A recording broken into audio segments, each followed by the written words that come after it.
అధ్యక్ష గత ప్రభుత్వం లాగా ఉపాధ్యాయుల కోసం తలుపులు మేము మూసేలేదు అధ్యక్ష. ప్రతి వారం ఫ్రైడే 11 నుంచి 2 వరకు మా తలుపులు ఉపాధ్యాయుల కోసం తెరుస్తున్నాయి. వాళ్ళ సమస్యలు మేము తెలుసుకుంటున్నాం. ఒకవేళ వాళ్ళు రాకపోతే మా కమిషనర్ గారే సంఘానికి ఫోన్ చేసి మీరు ఎందుకు రాలేదు, మీకు టైం ఇచ్చాం కదా అని ఉల్టా మేమే ప్రశ్న అడిగి వాళ్ళని కూర్చోబెట్టుకుని, ఎందుకంటే మేము కూడా చాలా నేర్చుకోవాల్సిన అవసరం ఉంది అధ్యక్ష. ఎందుకంటే ఫీల్డ్లో ఉండేది ఉపాధ్యాయులు, సెక్రటరియట్లో ఉండేది మంత్రి గారు. ఫీల్డ్ రియాలిటీలు తెలుసుకోవాలంటే కంపల్సరీ ఉపాధ్యాయులతో మాట్లాడాల్సిన అవసరం ఉంది.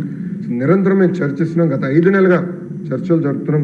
జియో 117కి త్వరలోనే ఒక ఆల్టర్నేటివ్ తీసుకొస్తామని ఈ సభాముఖంగా ఉపాధ్యాయులకి గౌరవ సభ్యులు సురేష్ గారు కూడా నేను హామీ ఇస్తున్నా అధ్యక్ష. ప్రధానంగా అధ్యక్ష, హెరాస్మెంట్ అనేది ఉండకూడదు.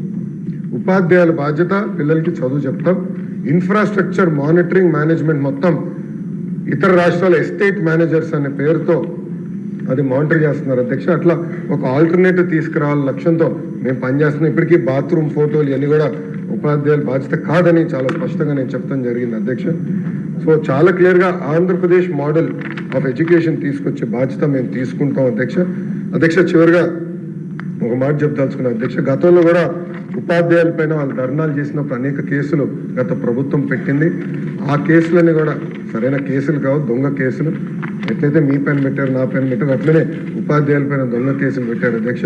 ఇప్పటికీ మేము డీజీ గారితో కూడా మేము చర్చించాం. ఆ కేసులు కూడా త్వరలోనే మన ప్రభుత్వం తీయబోతుందని సభాముఖంగా ఉపాధ్యాయులందరూ నేను ఆలోచిస్తున్నాను.